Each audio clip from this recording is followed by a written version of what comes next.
நல்லதொரு பொழுதில் இனியதொரு நிகழ்ச்சியுடன் உங்களை சந்திப்பதில் மிக்க மகிழ்ச்சி.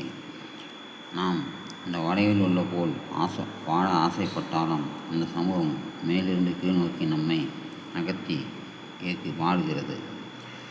இதை முறியடிக்க இன்றைக்கு புதிய தலைப்பு நம்முடைய செயல்பாடுகளில் புரிதல் செயல்பாடு என்ற அந்த இரண்டு இணைகளுக்கிடையே ஒரு புதிய கட்டமைப்பு என்ன என்று பார்த்தீர்கள் என்றால், மாணவர்களுக்கு கற்றல் சார்ந்த கூடுதல் தகவல்கள். ஸோ நீங்கள் கைடு ஆகட்டும், சாஃப்ட்வேர் ஆகட்டும், ஏஐ ஆகட்டும், ஸோ மாணவர்களுக்கான கூடுதல் தகவல்கள் அமைத்து தரும்போது நம்முடைய கடமைகள் சில இருக்கின்றது. ஸோ அது சம்மந்தமாக பார்க்க போகிறோம். அதில் 7 டாபிக் கொடுத்துருக்காங்க. 7 டாப்பிக்கை பேஸ் பண்ணி அதில் நம்மளால் என்ன பெஸ்ட்டாக பண்ண முடியுமோ பண்ணோம் அப்படின்னா அந்த எஜுகேஷன் அவங்களுக்கு ஃபுல்ஃபில்லாக கிடைக்கும். ஓகேவா? சரி, ஃபஸ்ட்டு டாபிக். இதனோட கோல் பார்த்தீங்கன்னாக்கா, exposure AI is safe, fair and compliant அப்படின்ற அந்த ஒரு கோல் அச்சீவ் பண்ணுற மாதிரி. அங்கே ஏஐ அப்படின்ற இடத்துல டிஎல்எம்மாகவும் இருக்கலாம், கைடாகவும் இருக்கலாம், இல்லை யூடியூப் சேனலாகவும் இருக்கலாம். நீங்கள் எது போனாலும் யூஸ் பண்ணிக்கலாம். ஓகேவா? ஸோ அதில் என்னென்ன கண்டிஷன்ஸ் அப்ளை பண்ண சொல்கிறாங்க அப்படின்னு சொல்லிட்டு பார்த்தீங்கன்னாக்கா, ஃபெரா ஃபெயிலியர் அதில் பர்சனல் ரெஸ்பாண்ட் ஜெனரிக்கலி அவாய்ட். தனிப்பட்ட முறையில் அல்லது இயங்குவதில் ஒரு பொருத்தமற்ற தன்மை அங்கே உருவாகும் அப்படின்னாக்கா அதை நீங்கள் அவாய்ட் பண்ணுறது நல்லது. ரெண்டாவது அதில் என்ன சொல்கிறாங்க அப்படின்னாக்கா, bias check. So gender, race, social economic status, so இதெல்லாம் அவாய்ட் பண்ணுற மாதிரி அந்த உங்களுடைய அந்த கற்பதுக்கு சப்போர்ட் பண்ணுற மெட்டீரியல்ஸ் இருக்கிற மாதிரி பார்த்துக்கிட்டால் நல்லாயிருக்கும். மூணாவதாக எத்திக்கல் கார்ட் ரெயில் அப்படின்ற தலைப்பில் என்ன கொடுக்குறாங்கனாக்கா, ஃபெரா safe, bias aware, student first. இந்த 3 விஷயத்தில் உங்கள் பிள்ளைங்களுக்கு ஒரு பலமாக இருக்கிற மாதிரி அந்த இது அமைச்சு கொடுத்தீங்கன்னா நல்லாயிருக்கும். அடுத்த தலைப்பு எமோஷ்னல் சேஃப்டி. எமோஷ்னல் சேஃப்டியில் என்ன சொல்கிறாங்க அப்படின்னு சொல்லிட்டு பார்த்தீங்கன்னா, express distress, respond with school work.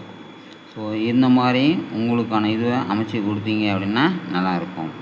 அடுத்த தலைப்பு என்ன சொல்கிறாங்க அப்படின்னாக்கா, equity promote, giving feedback, focus on effort and strategy, approach shows great persistence. So இந்த விஷயங்களை ஃபுல்ஃபில் பண்ணுற மாதிரி நீங்கள் பண்ணி கொடுத்தீங்க அப்படின்னாக்கா ஃபஸ்ட்டு கோல் கம்ப்ளீட் ஆகிடுது. இப்போ செகண்ட் கோல் என்ன சொல்கிறாங்க அப்படின்னாக்கா, save teachers time on administrative task. So என்ன அப்படின்னா, கற்றுக் கொடுக்குறவங்க, இதில் டீச்சர் அப்படின்னு மட்டும் கிடையாது, கற்றுக் கொடுக்குறவங்களுக்கு இந்த சப்போர்ட், அட்மினிஸ்ட்ரேஷன் அந்த தலைப்புகளை ஹேண்டில் பண்ணுறதுல சப்போர்ட், அதை நீங்களே செல்ஃபாக கற்றுக்கிறீங்கனாலும் இந்த பாயிண்ட்ஸை நீங்கள் கூட வச்சுக்கிட்டீங்க அப்படின்னா சப்போர்ட்டிவாக நல்லாயிருக்கும். என்ன அப்படின்னு சொல்லிட்டு பார்த்தீங்கன்னாக்கா, first sub plan, include warmer, practice, wrap-up அப்படின்ற வழியில் சப்ளானை டிசைன் பண்ணிங்கன்னா நல்லாயிருக்கும். ரெண்டாவது ரூப்ரிக்கில் அக்யூரசி, கிளாரிட்டி, க்ரியேட்டிவிட்டி இது இருக்கிற மாதிரி பார்த்துக்கிட்டிங்கன்னா நல்லாயிருக்கும். அடுத்து ஃபேஸிங் நோட்டில் student struggling with variable isolations today. So இன்றைக்கி வேரியேஷன் லெவலில் நிறைய டிஸ்டர்பன்ஸ் வருது, அதை அவாய்ட் பண்ணுற மாதிரி நீங்கள் ஃபேக்ட் பண்ணிட்டீங்கன்னா நல்லாயிருக்கும். அடுத்து மூணாவது தலைப்பு ஃபார்மேட்டிவ் அசஸ்மெண்ட். ஃபார்மேட்டிவ் அசஸ்மெண்ட்டில் பார்த்தீங்க அப்படின்னாக்கா, exit tickets, self check, fear face back, இதுதான் ஃபார்மேட்டிவ் அசஸ்மெண்ட். நம்மளோட கோல் அந்த கோலில் என்னென்ன பார்க்கணும் அப்படின்னா, check understanding in real time. அதில் ஃபஸ்ட்டு தலைப்பு வந்து எக்ஸிட் டிக்கெட். எக்ஸிட் டிக்கெட் அப்படின்னாக்கா, rightly one thing you learn and one question you still have. ஒன்றை வந்து நீங்கள் கற்றுக்கிறது பேசல, அதில் உங்களோட புலமை பெறுறது ஃபஸ்ட்டு. அடுத்து self check. Generate a traffic light self assess. So அந்த டிராஃபிக் லைட்டில் வர ரெட்டு, எல்லோ, க்ரீன் அந்த கான்செப்ட் பேசிஸில் உங்களோட லேர்னிங் ஸ்டைலை டிசைன் பண்ணிக்கிட்டால் நல்லாயிருக்கும். ஒரே மாதிரி இல்லாமல் 3 லெவல்லையும் நீங்கள் மூவ் பண்ணும்போது தான் அது வந்து உங்களால் கரெக்டான ஒரு ஃப்ரேம் பண்ண முடியும். நெக்ஸ்ட்டு வந்து ஃபியர் ஃபீட்பேக் ஃப்ரேம். இதில் வந்து ஸ்டார்டர், சஜஷன் அப்படின்ற 2 மூமெண்ட்ஸில் நீங்கள் பண்ணிங்கனாக்கா குரூப் ஸ்டடீஸ்க்கு அது வந்து சப்போர்ட்டிவாக இருக்கும். அடுத்து மட்டியஸ்ட் பாயிண்ட். மட்டியஸ்ட் பாயிண்ட் அப்படின்னா லீஸ்ட் கிளியர், இருக்கிறதுல புரிஞ்சுக்கிறது கம்மியாக இருக்கிற பார்ட். அதுக்கு நீங்கள் ஸ்பெஷல் கேர் கொடுத்து பண்ணிங்கனாக்கா நல்லாயிருக்கும். அடுத்து 1 சென்டென்ஸ் சம்மரி. ஸோ ஒரு ஷார்ட்டாக ரீகால் பண்ணுற மாதிரி உங்களுக்கு ஒரு இதுவை நீங்கள் டிசைன் பண்ணிட்டீங்கன்னா அது எக்ஸாக்ட்லி அந்த லெசனை கவர் பண்ணுற மாதிரி இருந்ததுனாக்கா சூப்பராக இருக்கும். அடுத்து 4வது தலைப்பு வந்து அதுக்கான கோல் வந்து make content accessible to all learners. இதில் வந்து ஃபஸ்ட்டு ஒன்று வந்து சப்போர்ட்ன்றதில் வந்து ரீரைட், எக்ஸ்பிளைன். இந்த கான்செப்டில் உங்களோட லேர்னிங் இருக்கிற மாதிரி பார்த்துக்கிட்டா நல்லாயிருக்கும். 2வது லோ பேண்ட்வித் மோடு. இதில் வந்து டெக்ஸ்ட் பேஸ்டு டெசிஷன் ட்ரீ அப்படின்றத நீங்கள் டிசைன் பண்ணிங்கன்னா நல்லாயிருக்கும். இதை பற்றின டீட்டெயில்ஸ் நெட்டில் போனால் நிறைய இருக்குது, கற்றுக்குங்க. அடுத்து ஃப்ரெண்ட்லி சக்கிங். ஸோ ஃப்ரெண்ட்லி சக்கிங்கில் steps into micro task with clear pass and check points. So இதை கன்சிடர் பண்ணிங்கன்னா நல்லாயிருக்கும். நெக்ஸ்ட்டு வந்து டிஸ்லெக்ஷியா ஃப்ரெண்ட்லி. டிஸ்லெக்ஷியான்றது அந்த லேர்னிங் டிசேபிலிட்டிஸ் வரக்கூடிய அந்த ட்ரெண்டில் வந்து அவாய்ட் பண்ணுறது. என்ன பண்ணலாம் அப்படின்னாக்கா, ஸ்டைல் பேசிங் ஏ புல்லட் பாயிண்ட்ஸ். ஸோ நீங்கள் என்ன ப்ரெசன்ட் பண்ண விரும்புகிறீங்களோ அது டெக்ஸ்ட்டில் இருந்து ஸ்டைல் பேசிங் புல்லட் பாயிண்ட்ஸ் அந்த மாதிரி நீங்கள் கொண்டு போனீங்கன்னாக்கா அந்த டிஸ்லெக்ஷியான்ற அந்த ஒரு இது க்ரியேட் ஆகாது. இருந்தாலும் மேனேஜ் பண்ணுறதுக்கு பாசிபிலிட்டிஸ் அதிகம். நெக்ஸ்ட்டு வந்து சாய்ஸ் போர்டு.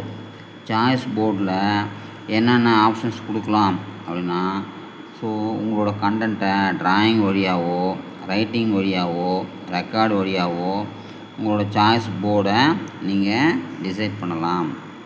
அடுத்து தலைப்பு 5வது தலைப்பு வந்து identify and gently correct errors. So இது நீங்கள் என்ன தான் பர்ஃபெக்டாக பண்ணாலும் எரர்ஸ் வந்து வரும். அதுதான் ஹியூமன் நேச்சர்.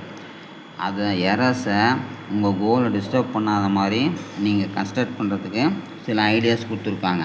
என்ன அப்படின்னாக்கா, மிஸ்கான்செப்ஷன் டிடெக்ஷன். ஸோ மிஸ்கான்செப்ஷன் டிடெக்ஷனில் வந்து catch, follow, logic, errors. So அந்த கான்செப்ட் வந்து ஃபுல்ஃபில் ஆகாமல் நீங்கள் என்ன படிக்கணுமோ அது ஃபுல்ஃபில் ஆகாமல் வரக்கூடிய அந்த ஃபால்ட்டை சரி பண்ணுறது இந்த பார்ட். அடுத்து வந்து பேட்டர்ன் எரர். இப்போது ஒன்று கேட்டிருப்பாங்க, நீங்கள் இன்னொன்று வழியாக ப்ரெசன்ட் பண்ணுவீங்க. நீங்கள் அந்த போக வேண்டிய ட்ராக்கில் இல்லாமல் புதுசாக வழியில் போயிருப்பீங்க. அப்போது உங்களுக்கான பெனிஃபிட்ஸ் வந்து ஃபால் ஆகும். அதை அவாய்ட் பண்ணணும் அப்படின்றது தான் இதை சொல்கிறாங்க, வாட் மைட் பி மிஸ்ஸிங். அடுத்து கேஷுவல் கன்ஃபியூஷன். கேஷுவல் கன்ஃபியூஷனில் சொல்கிறதுலையோ கேட்குறதுலையோ ஏதோ ஒன்றுத்தில் பிரச்சனை இருக்கும். அதை நீங்கள் கண்டுபிடிச்சி சரி பண்ணணும். அடுத்து ஓவர் ஜெனரலைசேஷன். ஸோ கான்செப்டுக்கு வெளியே போயிடுறது. ஒன்றுத்தில் ஆரம்பித்து கான்செப்டுக்கு வெளியே போயிட்டீங்க அப்படின்னாக்கா அதுவும் எரர். அந்த எரரை நீங்கள் சரி பண்ணணும். அடுத்து யூனிட் கன்ஃபியூஷன். ஒரே மாதிரி ஃப்ளோஸ் வந்து நிறைய இடங்களில் வரும். எதை எங்கே அப்ளை பண்ணுறது, அது ஒரு யூனிட் கன்ஃபியூஷன். ரெண்டாவது, சில ஸ்பெசிஃபிக் யூனிட்ஸ் ஸ்பெசிஃபிக் இதில் இருக்கும், அதில் ப்ராப்ளம் வரும். அது ரெண்டுமே யூனிட் கன்ஃபியூஷனில் சொல்கிறாங்க. கடைசியாக எரரில் அல்காரிதம் மிஸ்யூஸ். ஸோ ஒன்றுத்துக்கானதை இன்னொன்றுத்தில் கொண்டு போய் அப்ளை பண்ணுறது, இதுவும் வந்து எரரில் ஸ்பெசிஃபை பண்ணுறாங்க. அடுத்து 6வது தலைப்பு, அதில் கோல் வந்து prompt thinking not give answer. இதில் வந்து என்னென்ன சொல்கிறாங்க அப்படின்னு சொல்லிட்டு பார்த்தீங்கன்னாக்கா, clarifying instead of answering ask. ரெண்டாவது, ப்ராபிங் அசம்ஷன். ஸோ 3வது, எக்ஸ்ப்ளோரிங் எவிடன்ஸ். 4வது, பெர்ஸ்பெக்டிவ் டேக்கிங். 5வது, கனெக்டிங் ஐடியாஸ். அடுத்து 7வது தலைப்பு பார்த்தீங்கன்னாக்கா, கோல்ஸ் வந்து hook student before the lesson begins. இதில் வந்து mystery promote first point, would you rather second point, real world headlines third point, silent video ideas fourth point, myth busting அதில் debug இருக்கிற மாதிரி பார்த்து பண்ணுறது ஃபிஃப்த்து பாயிண்ட். இப்படி நீங்கள் படிக்கிறதுக்காக கொடுக்குற கூடுதல் விஷயங்கள்லாம் பண்ணிங்கன்னா அது எஜுகேஷனுக்கு சப்போர்ட்டிவாக இருக்கும். தேங்க்யூ. சேனலை சப்ஸ்கிரைப் பண்ணுங்கள்.